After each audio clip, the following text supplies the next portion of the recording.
नमस्कार, प्रणाम। अजय भोजपुरी। आज हम फिर हाजिर बानी भोजपुरी के एगो किताब लेके। तो आज के वीडियो में रउआ सब देखी, इहो एगो अद्भुत किताब बिया। रउआ सबके पढ़े के चाहिए किताब के। तो शुरू कल जाओ आज के वीडियो। संत कुमार वर्मा जी भोजपुरी के आ हिंदी के बहुत बड़हन साहित्यकार सिवान के रहे वाला रहनी। वहाँ के अपना एगो लेख में हिंदी के सुप्रसिद्ध कवि निराला जी के एगो कथन के कोट कैले बानी। और वो कथन रहे, साहित्यकार समाज का उपेक्षित व्यक्ति समझा जाता है और इस उपेक्षा की अग्नि में सबसे पहले उसे अपने स्वजन, परिजन और निकटवर्ती समाज के व्यवहार के कारण तपना पड़ता है। निराला जी लिखले बानी। ये बात के संत कुमार वर्मा जी कोट कैले बानी अपना ओह निबंध में, जवन निबंध वहाँ के लिखले रहनी व्यक्तिगत निबंध है। वो निबंध लिखले रहनी भोजपुरी के संभवतः पहला महिला कहानीकार के बारे में। जी हम बात कर रहल बानी भोजपुरी के पहला महिला कथाकार जिनकर लिखल कथा सबसे पहले प्रकाशित भई रहे। वहाँ के नाव रहे राधिका देवी श्रीवास्तव। हिंदी के साहित्यकार निराला जी के बाद एजुगा एह से कोट कइल गइल बा, काहे कि राधिका देवी जी के स्वजन, परिजन और निकटवर्ती समाज से तपे के ना पड़ रहे। कारण राधिका जी के पति के नाव रहे भुवनेश्वर प्रसाद श्रीवास्तव, भानु जी। अब रउआ सोचब कि भानु जी के रहनी, उहे भानु जी जेकरा लिखल भोजपुरी गीत के आजो लोग गुनगुनावेला।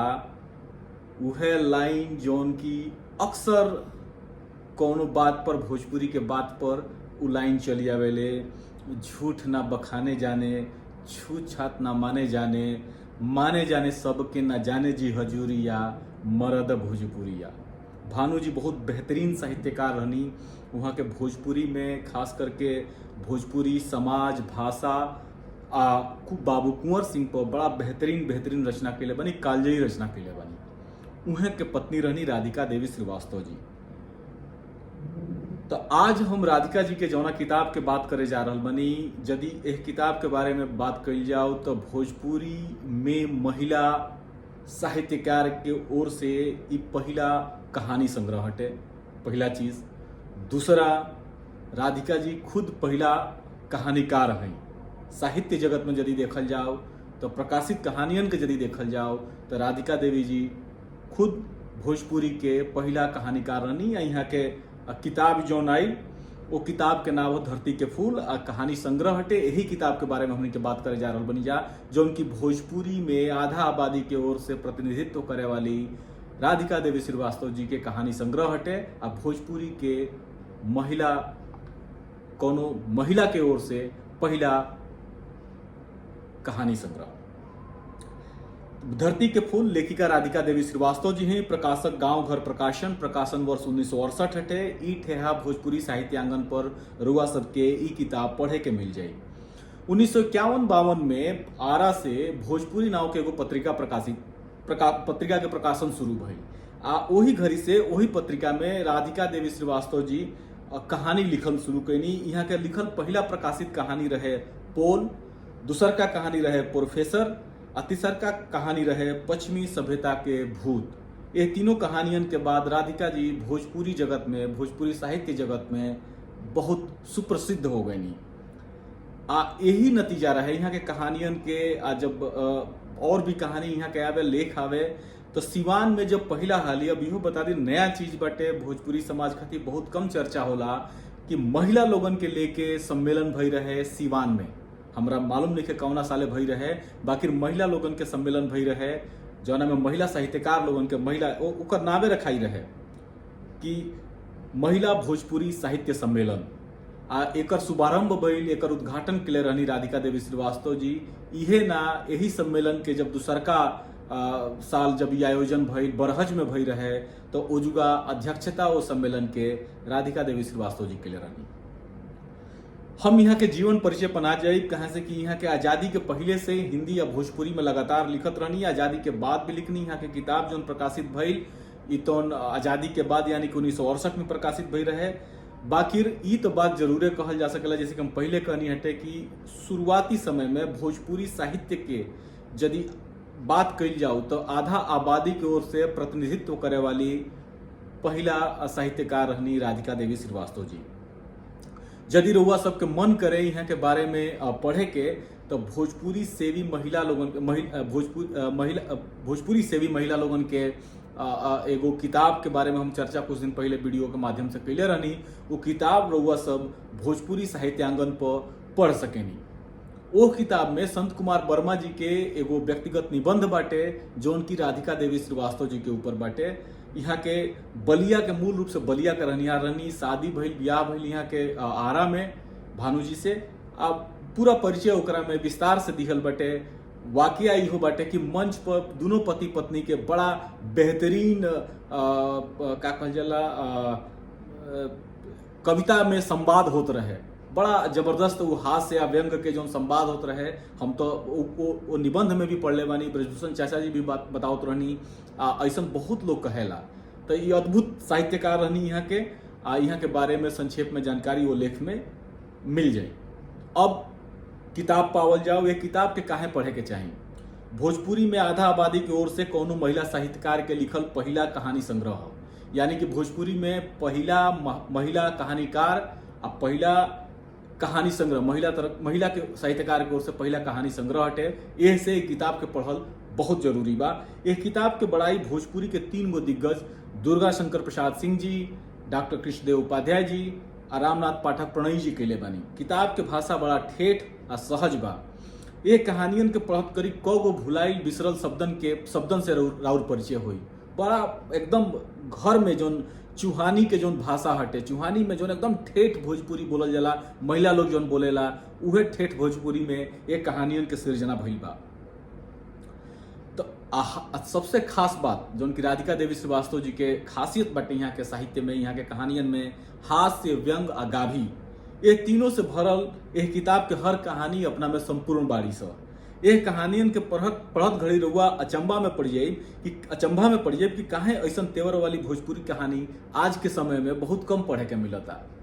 तो ई किताब पढ़ल एहू से जरूरी बाटे कि भोजपुरी में इतना बेहतरीन तरीका से कहानी लिखा सकेली सब। मजेदार बात देखी कि भोजपुरी में जब कहानी लिखन के शुरुआत भइल तो यदि हम बात करी अवध बिहारी सुमन जी के कहानी की, जौन पिछला वीडियो में हम बात कैले रहनी, तो ओकरा में यथार्थवादी कहानी रही सब। राधिका देवी श्रीवास्तव जी के इहो पहला कहानी संग्रह हटे महिला लोगन के, महिला साहित्यकार के। एहू में यहाँ के यथार्थवादी ही हास्य व्यंग से भरल बात के बड़ा सहजता से यहाँ के अपना ये कहानियन में रखले बनी। अब किताब के बारे में, किताब के कंटेंट में हम तो कुछ बताइए चुकल बनी।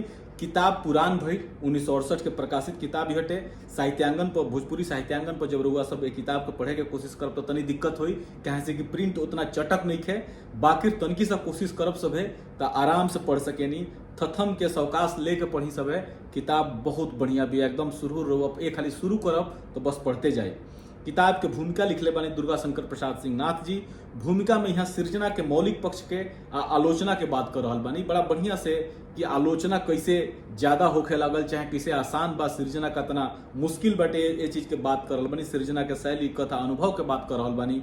दुर्गा शंकर प्रसाद जी भूमिका में राधिका जी के व्यक्तित्व, यहाँ के शिक्षिका रहनी, यहाँ के सोशल वर्कर रहनी, कवियत्री रहनी, साहित्यकार कहानीकार रहनी के बात कर रहल बानी। यहाँ के भूमिका में लिखत बानी कि हास्य रस में ध्यान देवे वाला बात बाटे। हास्य रस में भोजपुरी में कहानी लिखे वाला भोजपुरी के तरफ से पहला साहित्यकार बानी राधिका जी।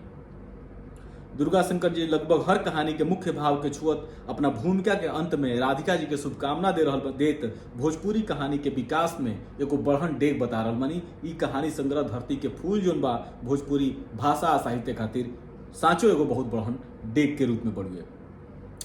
समर्पण में राधिका जी अपना एक कहानी संग्रह के अपना स्वर्गवासी ईया जी के समर्पित कैले बानी। 104 पेज की किताब में कुल 14 गो कहानी बढ़ गए। कहानियन के नाव बाद धरती के फूल, पोल, मंतर, प्रोफेसर, पश्चिमी सभ्यता के भूत सरदारों के ई हाल, होरी ह ससुरारी के होरी, जीतली की हरली, होली में साली के मजाक, मुंह देखौनी, जीवकलिया के जिद, झरेला होरी के न्योता। जैसे कि नाव से रुआ सब देख रहा बनी, कुछ न कुछ अंदाजा तो रुआ सबके लागिए गई हुई। यह किताब के हम बहुत पहले कहीं पढ़ले रहनी ये किताब के बारे में, तो यही से किताब के हमरा बहुत बेसब्री से इंतजार रहे। आई किताब जब भोजपुरी साहित्यांगन पर आई तो हम मैं काम दाम छोड़ के किताब के पढ़े लागल रहनी। ये किताब के पढ़नी बड़ा हमरा बेहतरीन लागल। ये किताब के चर्चा करे के मन रहे, यही से हम जब ये वीडियो सीरीज के शुरू के लिए बनी तो किताब के बात उठवनी हटे। बड़ा सरस सहज मनमोहक किताब बिया, पढ़त घरी राउर मन गुदगुदाए लगी। उस शब्दन से जब राउर परिचय हुई जो उनकी माई, आजी, नानी, दादी कुल बोलत रहे लो, तो रउआ सबके लागे कि हाँ आखिर कुछ ओरिजिनल चीज जोन बाटे अपना भाषा से एह में पढ़े के मिल रहा बा। कहानी के बारे में हम एले बेसी कुछ ना कहब, रुआ सब पढ़ब तो रुआ सबके खुद अंदाजा लग जाई, रुआ सबके पढ़ के बुझाई। एक किताब के अंतिम पन्ना पर डॉक्टर कृष्णदेव उपाध्याय जी के और रामनाथ पांडे प्रणय जी के लिखल संदेश बा, जो राधिका जी के एक किताब खातिर लिखल गई बा। एक किताब के ओजन वो दोनों लेख से, बहुत छोटे छोटे लेख बाटे, बाकी वो दोनों लेख से रुआ सबके बुझा जाए। तो हम तो कहब कि रुआ सब एक किताब के खाली जरूर पढ़ी। एक किताब के पढ़ला के बाद यदि रुआ सबके लागत अटे कि और लोगन से शेयर कई जा सके, और लोगन के किताब के पढ़े खातिर उत्सुक कई जा सके, उसकावल जा सके, भोजपुरी साहित्य से, भोजपुरी भाषा से जोड़ल जा सके, तो रुआ सब वो लोगन से भी ये किताब इनके शेयर कर सकेनी। बाकिर ये किताब कम से कम यदि भाषा पर काम करतनी, भाषा से ने छोबा तो ये किताब के जरूर पढ़ी। तो आज के वीडियो इस बस अतने, हम फिर हाजिर होखब कोनो ना कोनो वीडियो लेके, भोजपुरी किताब से, भोजपुरी से जुड़ल वीडियो लेके। तब तक हमरा के इजाजत दी। प्रणाम, धन्यवाद, अजय भोजपुरी।